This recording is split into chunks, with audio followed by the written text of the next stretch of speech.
Hey, there you are. Welcome back. This week is a how-to video on how to adjust adjustable push rods. How do you set those things? What if you don't have the manual? What if you don't even know the brand of push rod? Well, this video will be for you. I'll also put a link down in the description for the video that this was taken out of if you'd like to follow along, and there's a playlist as well. So welcome back to Butler Customs Motorcycle Shop.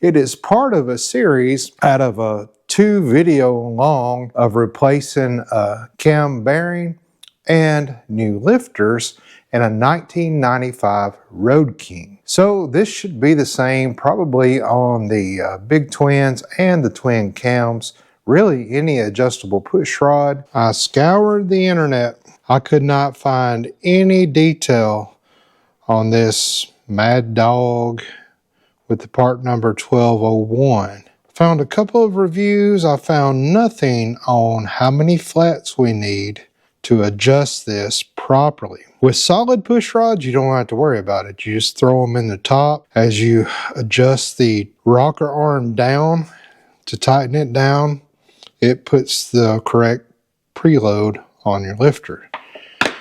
So we have to set these to this correct setting by doing it mathematically. Okay, so we're going to use some science, technology, mathematics. It's not as hard as it might sound. Okay, so here's one of the old lifters, and boy, I'm glad we changed those lifters. But when you put the push rod in, it's got to be set with no lash, no up and down movement. But that's not all. These lifters, since these are adjustable push rods, have to be loaded. So a travel on a standard hydraulic lifter is 0.2, which is 200,000. So you don't want to go all the way down because then you have no room for your lifter to move up and down.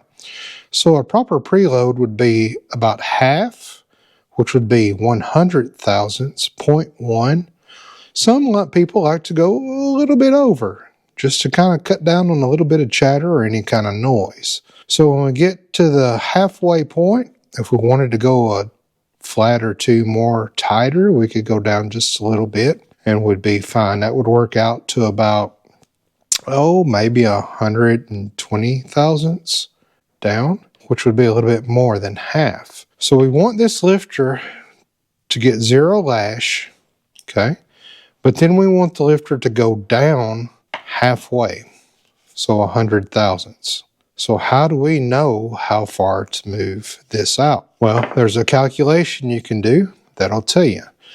Now, there's tons of ways to do it. This is just the way that I do it. Kind of works best for me. So I will take this adjuster all the way off of the push rod, all the way off.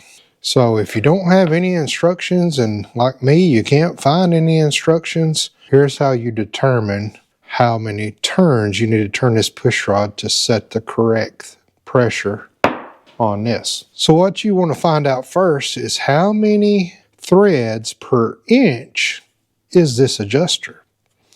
Meaning, when I turn this in, how far does it take, how many turns does it take, revolutions, does it take to go all the way to an inch? So the way we'll determine that is we're going to measure the thread. So I want to know how many threads it takes me to go an inch. So I'll put this on my inch mark here, and I've used this I think I've used this almost in every video. I will set my thread on that, and I'll just run this lock nut down to where I am at an inch. That looks good. Now I'll turn the light on, and I will meticulously, very closely count each thread. So 1, 2, 3, 4, and you can feel it kind of bump over. 5, 6, 7, 8. If you count all the way over, I keep getting 36. So 36 threads per inch is what I have. Now that was odd because most of aftermarket adjustable push rods are either 24 threads per inch, some 34. This was 36. So this might be metric on us. I don't know. But there's a way to calculate it and there's a way to test it. So that's important. So this push rod has 6 flats like all push rods do that are adjustable. Well, not all. Some have 4, but this has 6. So I want to take my threads per inch and I want to times it by how many flats I am turning at a time. I want to know how many flats do I turn to go 100 thousandths of an inch. That's what I'm trying to find. 36 threads times 6 flats comes up with 216 flats to go an inch. So if I turn these 216 flats, I'm going an entire inch. I want to divide this inch by these flats. So I want to take this 1 inch and divide it by 216. That gives me a decimal number of 0.004629. I take that number and I want to divide it again, not by another inch, but by my 100 thousandths of an inch. So I'll take 100 thousandths of an inch and divide that by my 0.004629 number, and it comes out to 22. So according to my calculation, I should have to turn 22 flats to get 100 thousandths. That would get me halfway to my lifter. Now, if I wanted to go a little bit more, to get it a little bit past the 100 thousandths, I'd go maybe 24 flats. Now, how do I know that my calculation is right? What if I miss a thread? What if I put a decimal in wrong? How would I know? So here's what we're looking at. 36 threads per inch. I've got 6 flats on this push rod, so 36 times 6 is 216 flats per inch. Now, I take my inch and divide it by those flats, and I get 0.004629. Now, I divide what my target is, which is 100 thousandths of an inch, so 0.1, and I want to divide that by this number of flats I got here, and that comes to 22 flats. But how do I know that I'm right? I just don't want to guess. Well, here's an easy way. Take this and run it up to your lock nut. Now, let's find our number 1. Let's kind of hold the lock nut and hold the thread here. I'm going to turn 22 flats out, and that should be, if my calculations are right, 0.1 inch or 100 thousandths of an inch. So let's see.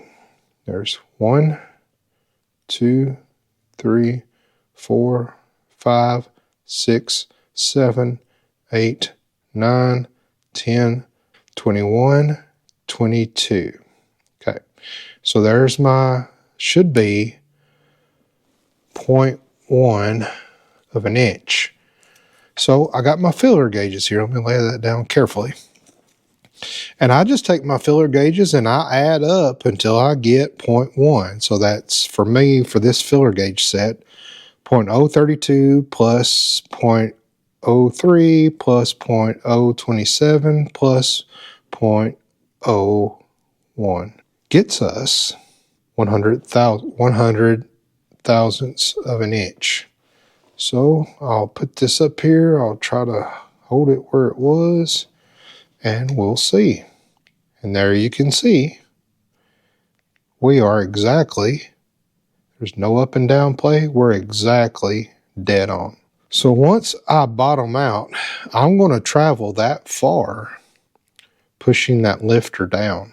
Our calculations are correct. 22 flat turns gets us what we want. Now, I'll probably go 23, maybe even 24 just to get it down a little bit more. But now I can safely know that my calculations are correct because this fits in here. So that's a good way to check to make sure you did your math right. But it's as easy as that. So whatever thread count you have per inch, and however many flats you have on this, which is 6 on this, you can find out exactly how many flats you need to turn. Now that I know that's right, we can go ahead and run this all the way down, because we got to get this all the way up in here so it'll clear over our lifter block or tappet block, and we can get them in there. All push rods will be set at 22. I'll probably go 24. So they'll all be set to that, no matter if it's exhaust or intake. They'll all be set to the same flats. And they'll give all of our lifters that 100 thousandths, maybe a tiny bit more of proper load. Okay, I'm going to try to get you in there best I can so you can still see me work. This is the rear intake that we're going to work on here. Get this started up inside here. And then I'm going to, just not sure how much you're going to be able to see. Okay, so I have rotated my motor and watched the lifters go all the way down, so they are indeed down on this rear cylinder. Now as I turn the push rod counterclockwise on those flats, it extends out the thread, the rod length. I'm keeping pressure on the push rod on the top to keep it up in that rocker arm. Okay, so I got a 5/16 that I'm going to use to hold the bottom, and then a 1/2 inch I'm going to use to turn, but I've still got a little bit of length to run down. Okay, just till it bottoms out. Now there's no up and down movement on this at all. I'll turn the whole thing so I'm lined up with my number 1 facing me. Now that that's setting down, I want to go 22 is what gets me right in the center. I might go 23, 24. So I'm just going to start turning flat at a time. 1, 2, 3, 24. I'll run this up here. I'm just going to lock this in. Now I want to hold that there, and I want to lock this and this in without turning that bottom as well. So I'm going to try to hold all 3 and tighten the middle one up. There. That's already spinning. That's off lobe. We'll see how that does. Let me take this off. Feels really good. It's spinning. There's no lash at all.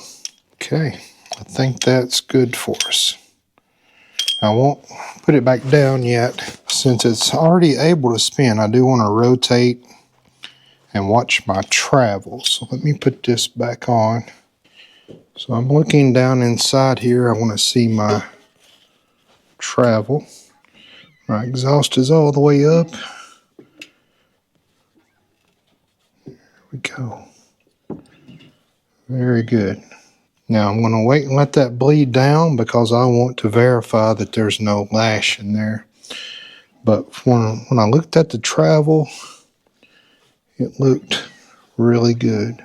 Very nice. Okay. I'm going to leave that there for like that at the moment. I want to get my exhaust back down all the way off the lobe. And I'll do the same thing. I've got to get this button up today so y'all can enjoy it over the weekend. We've got a winter storm heading in. So for all of you members, and we got a new member as well, so thank you very much for joining. A new standard member. But for all you members, you'll probably see a members only video this weekend of me and my family out doing dumb stuff in the snow. That's what we like to do. It's a family tradition when it snows here. Let's just go do dumb stuff. You know, can we take a car hood and tie it to a lot of horsepower and just, you know, pull, have fun, go through things? I don't know. Can we? So be looking for that. I've got this right here that's kind of stuck on me. Okay, she got tight right there. I do want to poke up in there and make sure we're squared up in there, and we're good on both sides, both ends. Now I'm here on my number 1 right here. And again, I want to go 24 on this. 1, 2, 3, 4, 23, 24. And that works out to be, well, since there's 6 flats, it works out to be 4 full turns on this. So these must be metric, I'm thinking. You know, must be metric. All right, my lifters bled down really quick. Watch them move around and up and down and all that good stuff. Oh yeah. There we go. Do the same thing to the front cylinder, and then we'll put the exhaust on and we'll see if she'll fire up. Got everything buttoned up on the rear and on the front. Everything went together very, very well. I'm going to put some new exhaust gaskets in here and throw the exhaust on, throw some new plugs in. Then we'll be good to go ahead and fire it up, test it, see, make sure there's no chatter or anything. Now, I slid the lifters in last night. I came out this morning to do the push rods. So the lifters had bled down. That's why after I set the flats, I was able to turn the lifter because there's no pressure in the lifter. That's why when I turned the wheel, you saw the lifter go up maybe a little and then come back down. You're like, what? The lifter's supposed to lift. Well, that's why they just bled down. So I got my measurements set right. I know that because we did that off the bike on the table over there. So I know I'm adjusted where I'm supposed to be. Once those lifters pump up, those push rods will really be pushing valves down.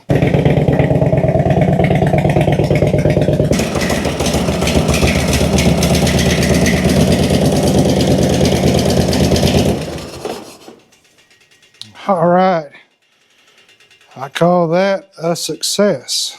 Well, thank you so much for hanging out with me this week. If you like this video, give it a thumbs up. Click it down in the comments. Let me know, talk to me. I love hearing from you folks. What are you working on? What's going on in your life? How are things going? Now, don't get too personal, but tell your mama and them I said hi.